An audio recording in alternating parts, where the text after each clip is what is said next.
एखादी सुंदर मुलगी अशीच रोडवरनं चालली असेल तर त्या मुलीला बघून काय होतं की माणसाचं डोकं असं फिरतं, मग रेप होतो तिचा. आणि ज्या SC STच्या मुली असतात ना, त्यांचं तर काय, त्या तर एवढ्या सुंदर नसतात, पण त्यांचा रेप का होतो? मग विषय कसा आहे, त्यांच्या धर्मग्रंथामध्ये लिहिलेलं आहे की बाबा नाही का, अशा अशा स्त्रीसोबत संबंध केले की बाबा एवढ्या लेवलचं पुण्य भेटतं, ह्या या तीर्थाचं पुण्य भेटतं, असं लिहिलेलं आहे. कुठला ग्रंथ आहे ते माहीत नाही, पण लिहिलेलं आहे असं ग्रंथामध्ये. त्याच्यामुळे त्या पोरींवर रेप होतात. 2-2 वर्षाच्या पोरींवर, 1-1, 1.5-1.5 महिन्याच्या, 2-2 महिन्याच्या पोरींवर, 5-5 महिन्याच्या पोरींवर त्या गोष्टीमुळे रेप होतात फक्त.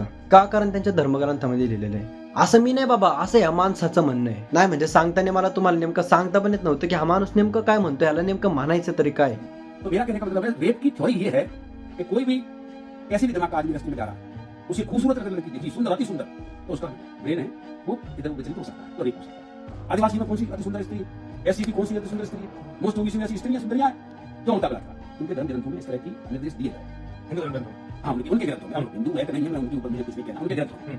हा माणूस मध्य प्रदेशच्या विधानसभेमधनं काँग्रेसचा लीडर आहे. बरं ठीक आहे, मला या माणसाला एक प्रश्न विचारायचा आहे की बाबा तू नेमकं कुठं वाचलं? बरं ठीक आहे, वाचायचं पण जाऊ दे, मला ग्रंथांना पण डिफेंड नाही करायचं, पण तू नेमकं काय म्हणजे बोलायचंय काय तुला बाबा नेमकं? म्हणजे थोडक्यात आम्ही असं म्हणू शकतो की बाबा तू रेपच्या मागची सायकोलॉजी समजून घेतली की हा बाबा ठीक आहे, रेप ह्या गोष्टीमुळे होतात. आणि त्यात म्हणे या माणसाची पोरगी डॉक्टर आहे, तुझी जी पोरगी आहे ना तिच्याकडे एकदा ट्रीटमेंट घे, त्याचीच गरज आहे तुला जरा जास्ती. आमच्या देशामध्ये आम्हाला रेपला जस्टिफाय करणारे लोक नको आहेत. आत्ताच मागं कर्नाटक मधला एक MLA होता, तो म्हणतोय रेप होताना जर तू काय करू शकत नाही तर एन्जॉय कर.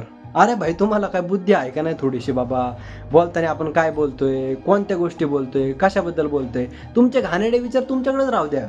तुमचे घाणेरडे विचार तुमच्याकडेच राहू द्या, तुम्ही समाजात नका ना पसरू. ह्या माणसाच्या बोलण्यात सरळ सरळ दिसतंय की रेप होणार आहे. बाबा एक काम कर, आता पोरींना दुसऱ्या स्पीच मध्ये म्हणून टाक की बाबा एक काम करा, तुम्ही या देशामध्ये जन्माला आले ते तर चुकीचंच आहे, बरं आलेत तर आले, आता एक काम करा, देश सोडून जावा. मला खरं तर असल्या घाणेवर व्हिडिओ बनवायला आवडत नाही, पण काय करणार, समाजाला कळायला पाहिजे ना, एवढे घाणेरडे लोक आहेत आपल्या देशामध्ये.